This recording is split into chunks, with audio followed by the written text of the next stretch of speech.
In the 1980s, we gained many tools from science, yet science can't save us unless we want to be saved. Still, some of the advances that we witnessed were breathtaking. America's first space shuttle. A perfect landing, the beginning of a new era in space. The vehicle has exploded. It was in January that we lost the Challenger. It is in December that the Voyager comes home. Yes, it's been hard, but... To transplant or to die. It is just as addictive as heroin or cocaine.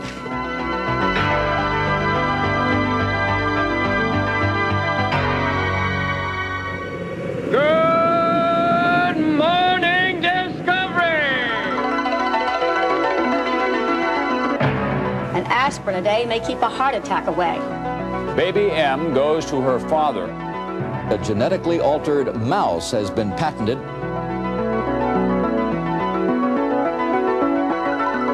The hot subject in scientific circles these days is superconductors.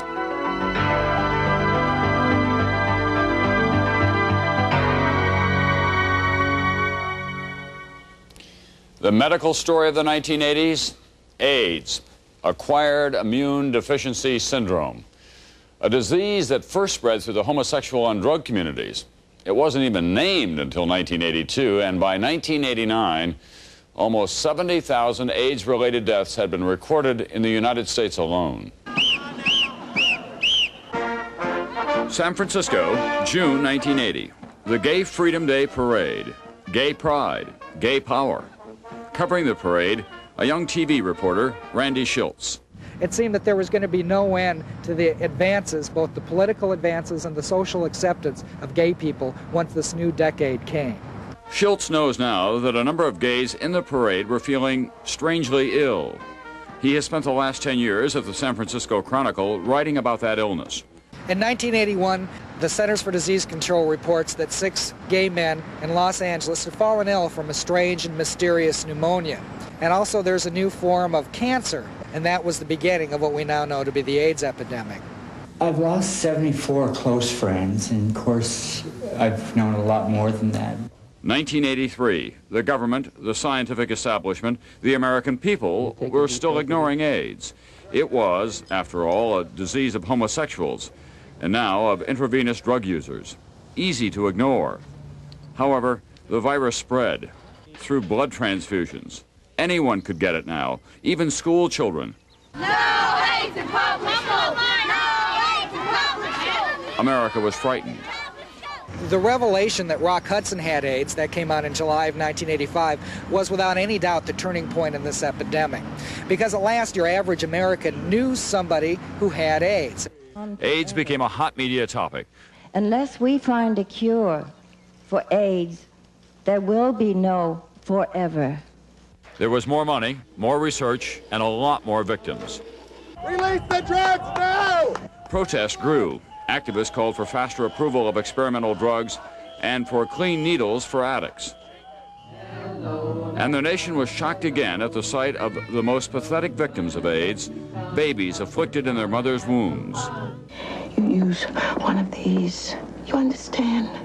Because my baby is not getting AIDS. For Americans, heterosexual and homosexual alike, the days of promiscuity were over.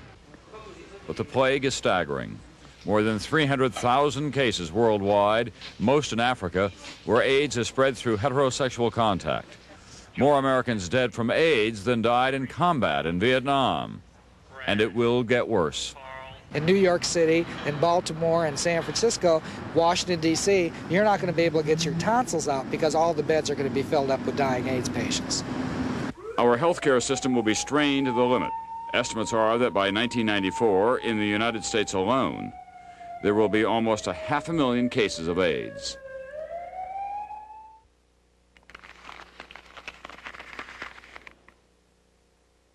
In the 80s, we got friendly with computers, or at least made a passing acquaintance.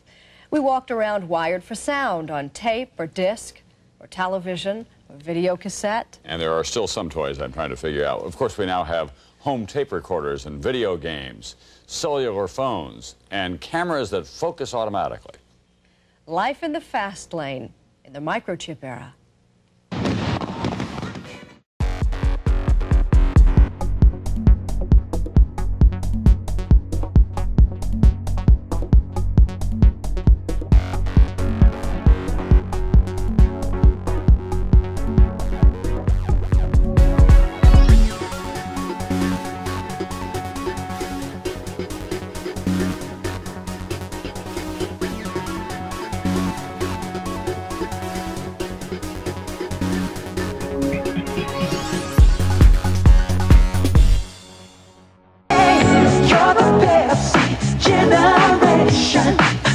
Introducing the new taste of Coca-Cola. And thank you for your support. Okay, units, travel plans. I need to be in New York on Monday, LA on Tuesday, New York on Wednesday, LA on Thursday, New York on Friday. Got it? Got it.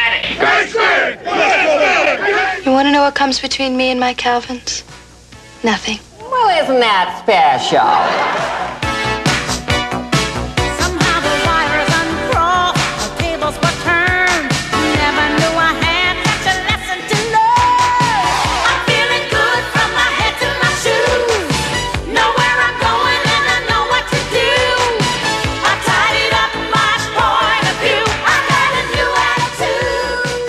Greed, for lack of a better word, is good.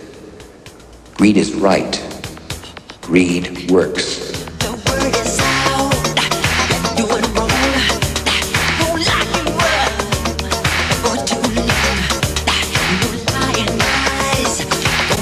One count of racketeering and various counts of mail fraud, wire fraud, securities fraud, and making false statements.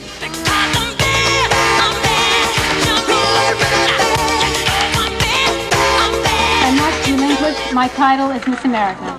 I've made some mistakes, and I think I'm being punished for those mistakes. People who know me know I would never take drugs.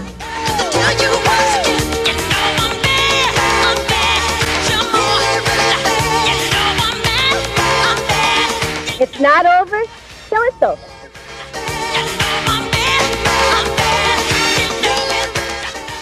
I have sinned against you, my Lord. Who's bad?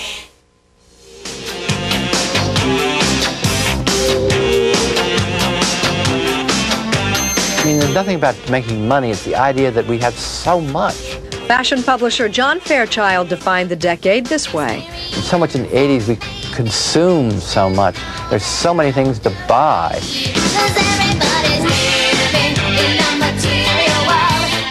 The young, the upwardly mobile, the professionals, the yuppies shaped the 80s.